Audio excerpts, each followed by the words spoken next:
Bom dia, tudo bem? É bom estarmos juntos nessa manhã. Nós estamos começando aí a Semana Santa, chamada Semana do Calvário. Eu, quando era criança, eu conhecia a semana com o nome de Semana da Paixão. E um dia eu descobri o que significa Semana da Paixão. Era o que Jesus tinha pelo ser humano, né?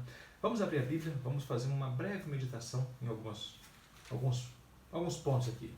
Gálatas, vamos abrir na cartinha de Gálatas, capítulo 4, verso 4. Está assim na minha Bíblia. Vindo, porém, a plenitude do tempo, Deus enviou o seu Filho, nascido de mulher. Vindo a plenitude do tempo, Deus enviou o seu Filho, nascido de mulher. Nosso Criador é tremendamente organizado. Deus não faz nada de improviso. A sua palavra, letra por letra, são flechas direto no coração da humanidade. É Deus querendo salvar, Deus querendo transformar. Orgulhosamente, os religiosos, de uma forma geral, apresentam o bebê Jesus na manjedoura. Aquele abrigo de bichos, aquele abrigo de ovelhas, de cabras, de animais, é uma testemunha contra nós. Você entende o que eu estou querendo dizer? Ao mesmo tempo que a prova do amor de Deus por nós é uma testemunha contra nós. É a forma como a humanidade tratou o Filho de Deus quando veio aqui. Não havia lugar para ele. É isso que a Bíblia diz. Você abre em Lucas, capítulo 2, o verso 7. Ela deu à luz um filho, seu filho primogênito. Enfaixou, deitou na manjedoura, porque não havia lugar para eles na hospedaria. Não há lugar para Jesus nascer. Não houve lugar para ele nascer nesse mundo. Não havia lugar para 2 reis naquele país. Não havia lugar para ele crescer no templo. Ele teve que ir para Nazaré. Não havia lugar, ele não foi aceito, seus discípulos não foram aceitos em Jerusalém. Ele foi trabalhar na Galileia. Tudo isso é um convite do céu para desconfiarmos de nós mesmos, da nossa natureza, de quem nós somos, de nossa sabedoria, de nossas orientações. Devemos confiar no Pai Eterno. Bom, vamos ver aqui, ó. Quem estava preparado para receber Jesus ao nascer? Quem estava preparado para receber o Rei do Universo? Ninguém, exceto alguns magos chamados magos do Oriente. Magos do grego, mogai, homens de diferentes classes, diferentes culturas. Magos significa também nobres de nascimento, educados, homens ricos e influentes. Estudiosos da Bíblia. Logo, eles tinham condições de identificar o tempo que estavam vivendo. Através das Escrituras, eles tinham condições de identificar uma estrela que surgiu no céu. Era algo incomum, não é algo normal. Quem são os magos? Os magos são estudiosos apaixonados das Escrituras. Quem são os magos? Estudiosos apaixonados das Escrituras. Como pode... Você pode ser um mago? Eu posso ser aí como um mago, um estudioso apaixonado das Escrituras? Sim ou não? Podemos e devemos. A outra pergunta, você é um estudioso apaixonado das Escrituras? Você consegue fazer a leitura correta do tempo que nós vivemos? Se você estivesse lá com o preço da Bíblia, a Bíblia era caríssima, a Bíblia era em dólar, a Bíblia naqueles dias era o preço de um carro hoje. Você teria um carro novo. Você teria um carro novo ou a Bíblia? O que você teria? Um carro novo ou a Bíblia? Se você estivesse lá com os interesses que você tem hoje em conhecer a Deus através da sua palavra, em ir a Ele todas as manhãs, você seria chamado um sábio, você iria à manjedoura, você reconheceria a chegada dos reis? Eu conheceria? É importante a gente pensar nisso nessa época, né? Você estaria entre os magos do Oriente, você levaria um presente para Jesus. Os magos levaram ouro, incenso e mirra. Ele recebeu ouro como rei, incenso como Deus e mirra como um cadáver, como um defunto. Ali já estava profetizado a vida, a história, quem ele era e o que iria acontecer com ele. A vida com Deus, a luz da palavra, é que nos faz perceber o sobrenatural. É a palavra, as Escrituras que nos fazem enxergar o sobrenatural. O incomum. É isso, só as Escrituras faz isso. Só as Escrituras fazem-nos perceber a mão de Deus agindo no mundo, na sociedade e em nosso favor. A Bíblia nos ajuda a distinguir o tempo santo, o tempo em comum, o espiritual em comparação ao carnal, o humano em relação ao divino, a maldição em escolhas erradas em relação ao agir de Deus. Então a Bíblia faz a gente distinguir, saber o que é santo, o que é comum, o que é humano, o que é espiritual. Jesus é Deus conosco. Jesus é Deus conosco. Mateus 1, verso 23, eis que a Virgem conceberá e dará à luz um filho, e o seu nome será Emanuel. Está lá em Mateus, de 2 pontos, que significa Deus conosco. Jesus era Deus conosco. Deus veio a nós e nós o rejeitamos. A graça e a justiça se beijaram e nós viramos as costas. Isso é muito claro para Mateus, é muito claro e muito grave, Mateus. Isso é muito grave. Você percebe quanto é grave? Não podemos ignorar, não podemos passar por alto. Deus quer falar conosco através dessa história. Ele quer falar, Ele quer fazer nos enxergar quem nós somos e quem Ele é. Jesus é Deus conosco. Jesus não foi bem-vindo, Jesus não é bem-vindo em nosso mundo, logo não havia lugar para ele. É por isso que Lucas registra lá. E ela deu à luz ao seu filho primogênito, enfaixou-o, deitou numa manjedoura, porque não havia lugar para eles na hospedaria.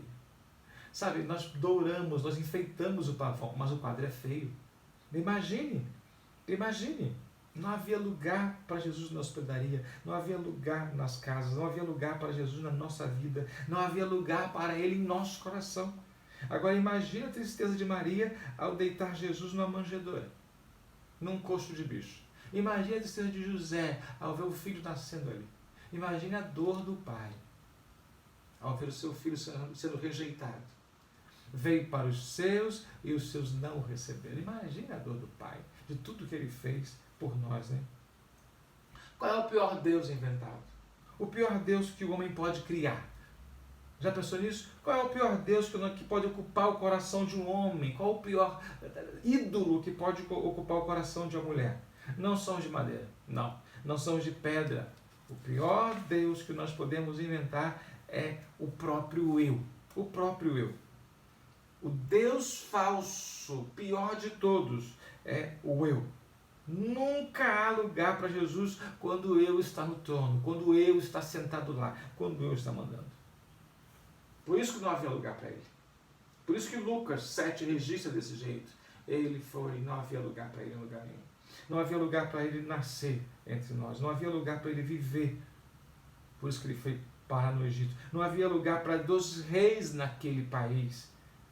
Tinha também alguém autorizado lá. Eu sou o rei aqui, disse Herodes, né? Vão matar todos os meninos. Não há lugar para 2 reis em nenhum reino. Nem no reino de Israel, nem no reino da mente, nem no reino do coração, nem no reino da nossa vida. Não, só um pode reinar, não é? Só um pode reinar. No reino do coração, no reino. O menor reino é o reino de uma vida, o reino da sua cabeça. E se você estiver sentado aí, outro não pode. Nem Jesus pode. Você está estudando a Bíblia para viver a Bíblia? Está estudando a Bíblia para conhecer a Bíblia? Está estudando a Bíblia para colocar Jesus no lugar dele, no trono da vida, no trono do universo, dirigindo as coisas? Jesus é empurrado, desde que ele nasce, Cristo é empurrado.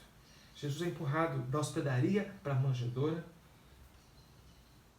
Eu não vou sair do meu quarto confortável aqui em Belém para essa grávida desconhecida que eu nunca ouvi falar, ter um filho aqui. Ela deu azar, né, em estar grávida na época do neném nascer, junto com o censo aí, com o decreto do governador de todo mundo se alistar. Jesus foi empurrado para fora do país, até chegar no Egito. Ele foi empurrado para fora de Jerusalém, até chegar em Nazaré, por isso que ele era nazareno. Ele foi empurrado para fora do templo, por isso que ele foi pregar, foi chamado de Galileu. Jesus foi empurrado, nós fomos empurrando ele, empurrando, até chegar na cruz. Ali foi um lugar bom para deixarmos ele ali, ele ficar lá na cruz. Nós enfeitamos o curral, mas ele ainda é um curral, ainda é fedido, Um curral ainda tem mosca lá, ainda tem bicho lá, ainda tem outros insetos lá. Um curral cheira mal. Um curral não é um lugar para um bebê nascer. Nós mudamos o nome do curral, mas nem por isso ele deixa de ser um curral. É impróprio para alguém nascer num lugar assim. Colocamos luzes lindas, mas ele não passa de um lugar escuro, de um lugar feio. É a nossa parte. É o que nós oferecemos para Deus. Fico pensando na mãe, Maria, em ter o seu bebê ali. Fico pensando no espanto dos anjos ao ver Jesus nascer ali. E sabe, isso é uma testemunha contra nós. E a vontade de Deus de ficar com a gente é tão grande. A vontade de Deus de chegar perto da humanidade era tão grande. O amor dele por nós era tão grande que ele aceitou nascer na manjedoura, aceitou ser empurrado para os confins do mundo, aceitou ser empurrado para o Egito, aceitou nascer na manjedoura e esperar. Esperar pela nossa iluminação. Esperar pelo... Ele aceitou a manjedoura. A manjedoura aceitou nascer no coxo. Aceitou nascer no comedor, no lugar que ele mal comia. Por quê? Porque a sua graça é grande, porque a sua misericórdia é extraordinária, seu amor é extraordinário, porque ele viu que nós precisávamos. Não havia outro jeito para a humanidade, não havia outra saída para a gente. Por isso que Jesus, ele faz todo esse esforço para buscar a ovelha perdida, para buscar os seus. Ele deixou ser empurrado, e nós o empurramos com a nossa natureza má, com o nosso egoísmo, com esse pensar só em nós que temos, só nos nossos interesses. E Cristo aceitou. Ele aceitou. Ele era diferente de nós, né? Vigia seu coração, irmão. Vigia sua alma, irmã. Vigia sua vida. Vigia os seus passos. Vigia o seu comportamento. Essa semana deve ser semana de crescimento. O pastor Luiz vai estar pregando aí para a gente todas as noites. Deve ser semana de crescimento. Essa semana deve ser semana para irmos ao Calvário, ver o que nós fizemos, ver o que Deus fez, ver quem somos nós e ver quem é Ele. É uma semana que deve ser especial para a gente. Semana aí do Calvário. Satanás, ele fez uma fila com a humanidade. Ele fez uma fila e ele está empurrando as pessoas nessa fila. Os primeiros a ele colocar na fila são os demônios. Aqueles anjos que caíram com ele, ele botou na fila da destruição, na fila do mal, na fila do vale da sombra da morte. Ele coloca lá, ele está empurrando os demônios. Os segundos a entrar na fila foram nossos pais, Adão e Eva. O terceiro a entrar na fila foi a humanidade inteira, todo mundo aí. E ele tem nos empurrado nessa fila, ele tem nos empurrado penhasco abaixo, sabe? A ideia de Deus mostrar isso aqui, como Jesus foi levado, como a humanidade tratou Jesus, ele está querendo abrir os nossos olhos. Que a gente veja que esse mundo está sob o comando do mal. E o inimigo tem guiado aí as pessoas e tem puxado. E elas vão, e temos sido levados como se estivesse indo para o bem, indo para o mal.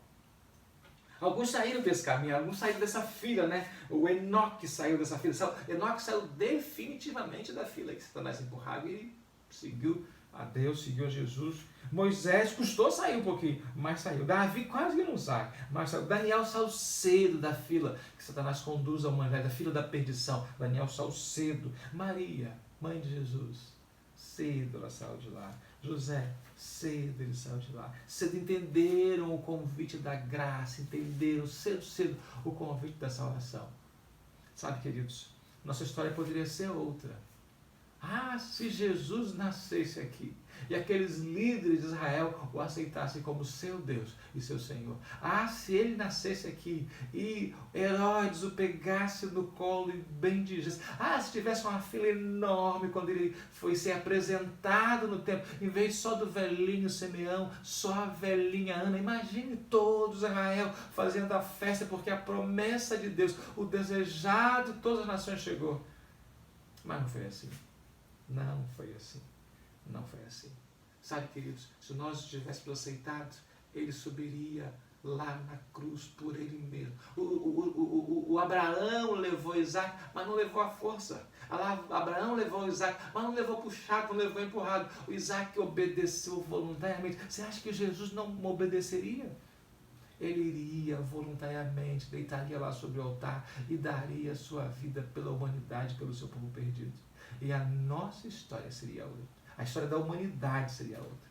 Eu não posso mudar a história da humanidade, mas eu posso mudar a minha história. Você não pode mudar a história da humanidade, mas você pode mudar a sua história.